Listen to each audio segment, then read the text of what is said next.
The passionate.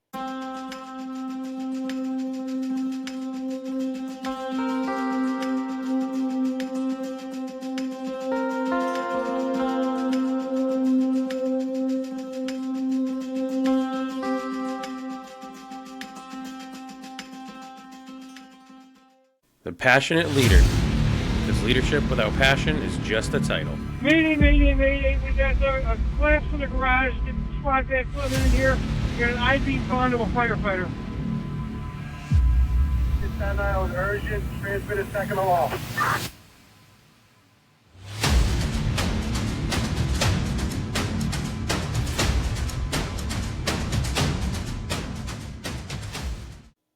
Hey, everybody. Welcome back to The Passionate Leader.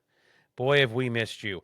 On our first episode, we sat down with Roger Boissonneau. He was an assistant director with the Milan Dummer EMS service up in northern New Hampshire. We talked about EMS challenges, staffing shortages, and what it's like to run a community-based EMS service.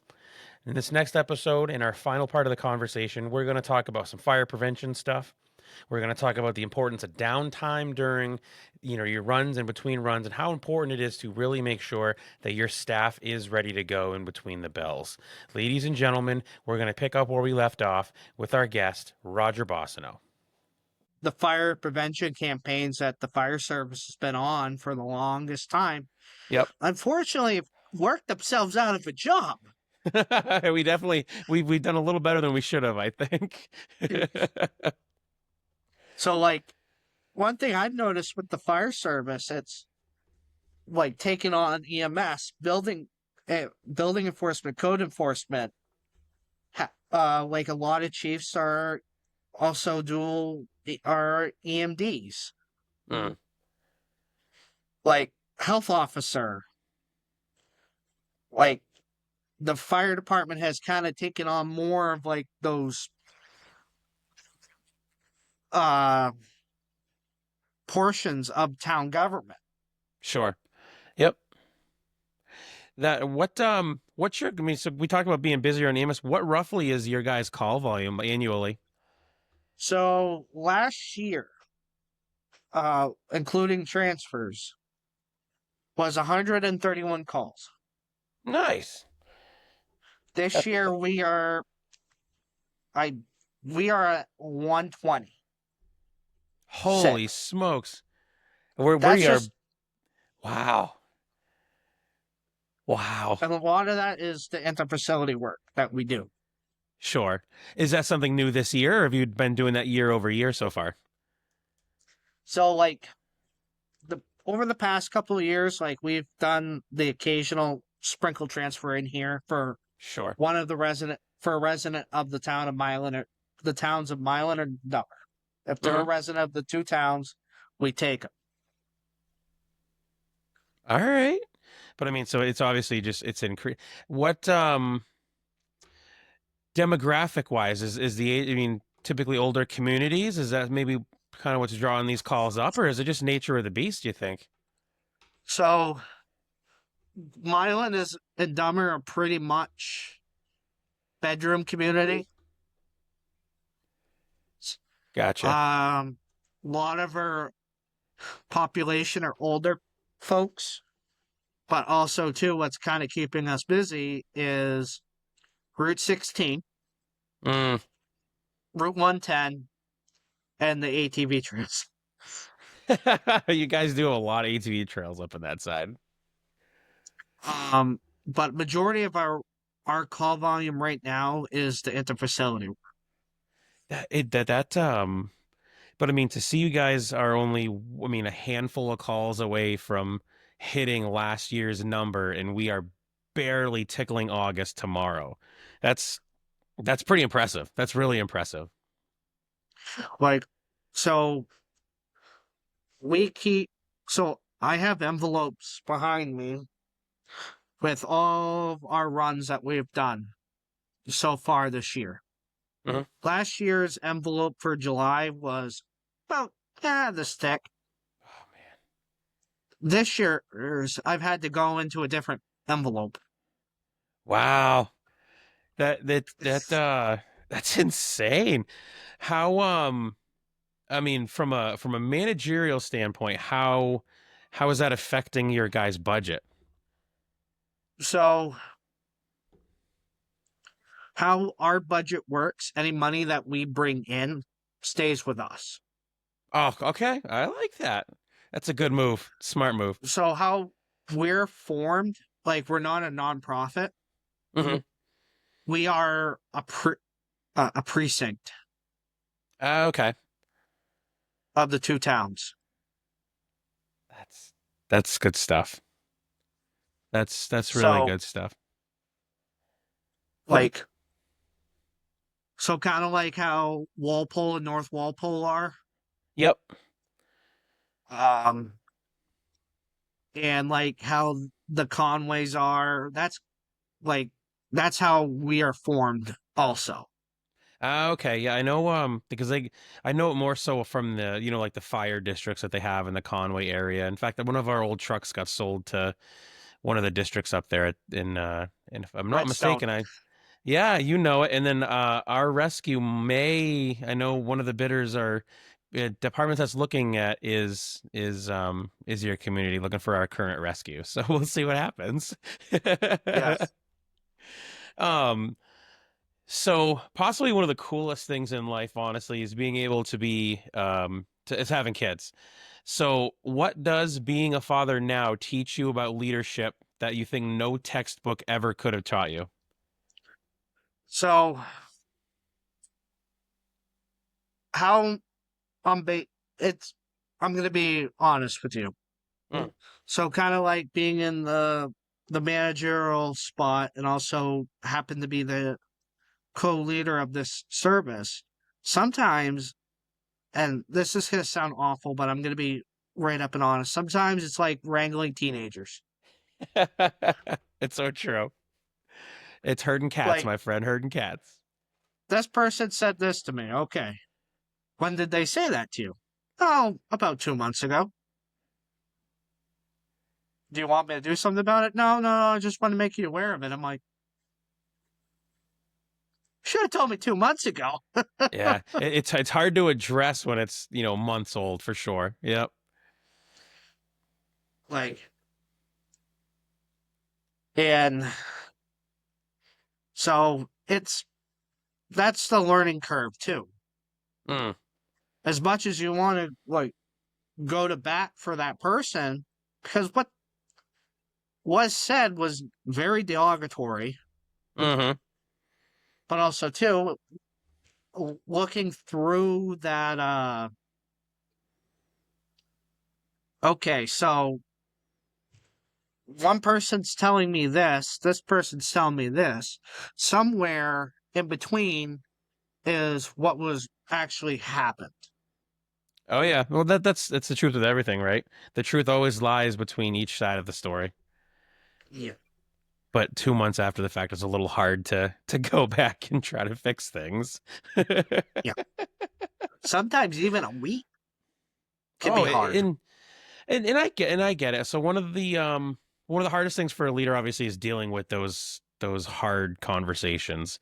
Um and it's a lot of it sometimes, feelings have been hurt and sometimes some wrongs have been done too, but it's the trying to play investigator and see what, where everybody's, what's wrong and what the difference is. But no, um so that's awesome. Being so kind of some personal stuff, like your personal life, being an EMS and a business owner and stuff like that. What do you do to kind of enjoy your free time when you're not tied up, running ambulance calls and chasing a 9-year-old around? A 9 month old.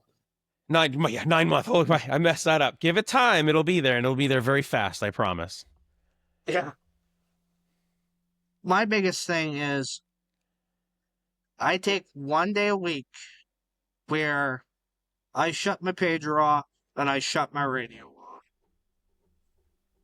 Because he's only going to be this small once. I love it. And it's going to be time that I never get back. Yeah. Yes, I know the service needs me, but also, too, my boy needs me. Mm. For sure. There's a heavy overtone on um remembering what our priorities are throughout our career and the ones that will be with us when we are set and retired. For sure. Yep. Yep. Like, my wife jokes around and says she dreads the day I retire because I'm going to drive her nuts and she's going to contact whoever I'm working for and say, hey, please let him come back. Yeah, deny the retirement, please. No, he was just kidding. It's the dementia Yeah, kicking it in. was a joke. Yeah, it was a joke. Oh, that's what any damn good wife does, I suppose they say, right? Hey, bring him back. He's not mine. He's making me a Yeah, problem. what's the return policy on this? Oh my gosh, I love it. Um, so looking at like some leadership stuff, what is one hill that you will die on when it comes to leading an EMS? One thing that you would never ever compromise on. My biggest thing is I'm never going to tell somebody to do something that I would not do myself. Love it. Nope, I love it. Like today, like me and our captain were in the office working today. One of our guys showed up to wash the truck. And I didn't hear them at first talking about washing the truck. And then I just hear the hose Hmm. running. I got up, went out and washed the truck. Just because I wear this white shirt doesn't mean I'm not too good enough to wash a truck. I love it. And I feel unfortunately that far too many people that do wear a different colored shirt than the rest of the group or different, number of bugles on their collars sometimes can forget that. And that's one of the driving forces behind my entire platform is that mentality. I love it. That's what I love to hear is the humility. Like, I'm going to be also pretty honest here is I don't believe in busy work either. Oh yeah. No, for sure. Yep. I Like, I with especially with an increase in calls and everything, there is earned downtime for damn sure. And I think that there's a lot of times people can forget that we don't have to be busy for the entire time that we are on shift. And actually, that's a good question. And what are your shift hours that you guys run? so how we work, we we run from 8 a.m. to 8 p.m. That's Okay. day shift. Night shift is 8 a.m. 8 p.m. to 8 a.m. But how we operate is you can hang out at the station if you want Mm, because it's kind of hard to ask somebody to sit here for $55. that's true. Yeah, no, for sure. Yep. No, there's like I said, there's busy work, I think is the best way to phrase it. I know that so I have banker's hours, the administration side where I have Monday through Friday 8 to 4. But there are going to be times where sometimes you just need to sit and take a break. We can't be expected to be on the go all the time. And one of the biggest things to think about is if you're nonstop for your entire shift and you're, working hard working to your bones or, whatever you want to call it, and you get hit for a building fire, you're not giving your 100% for that call because you've already wasted some of your energy. There's a lot to be said about some built-in earned downtime for damn sure. Like, and also too, like I've worked for some busy ambulance services where yeah, we took care of our chores and everything, like normal simple stuff like hey, just Mm. sweep the floor, clean up yourself, don't be a pig. Dude, that should be a sticker right there, man. Don't be a pig. I'm making it. It's gonna get put in the Passionate Leader merchandise store, and it's just gonna say, "Don't be a pig," and it'll have RB next to it like it's a quote. I love it. We're going with it, dude. Don't be a pig. Like clean up your toenails, There's another one. That'd be a great one. How about don't be a pig with some toenail clippers like intertwined into it? Believe it or not, I worked with a guy who would leave his toenail clippings on the floor of the day room. Oh, so great. People are so just they can be so gross. I was just down in the city the other day and we're on the T in Boston, and you hear the all too famous that there's nothing that makes the same sound as a pair of fingernail or toenail clippers as toenail clippers, right? And I hear it, and it's that hard like ting, and I look at my wife, and I'm like, and she looks over at where it's coming from, and sure enough, there's somebody clipping their fingernails on the T, and I'm like, by the God, we ain't in Kansas no more. I'm just thinking like, oh, I'll do it in my bathroom over the trash barrel or whatever the case is. But I'm like, on public transportation. I mean, to each their own. Like you let a rip tater chip, but holy smokes, man! No, that's gonna be a sticker. That's definitely even if it's one sticker, it'll be a serialized set. You can get one, I'll get one, dude. Dude, I love it. Don't be a pig. But like on the serious note with EMS, like we run a lot more than the fire departments do. Mm, Like it might be um dead right now, mm. but I can be up all night long. Yeah, and how are you supposed to know that you're going to be busy at night? So like I said, you gotta find time to sit and relax and whatnot when you're on shift for damn sure, without a doubt. Like it, and also too, like I work 24-hour shifts. Don't get me wrong, I love my 24s. I like I only work Sure. 2 days a week. Yeah. Yep. But also too, here's the downside of working the 24s. Like I know some providers, and me also being one of those providers, I sleep, but it's not restorative sleep. Mm. It's just enough sleep to where you're not basically functioning a little bit better than a drunk driver. There's a lot. It's valid.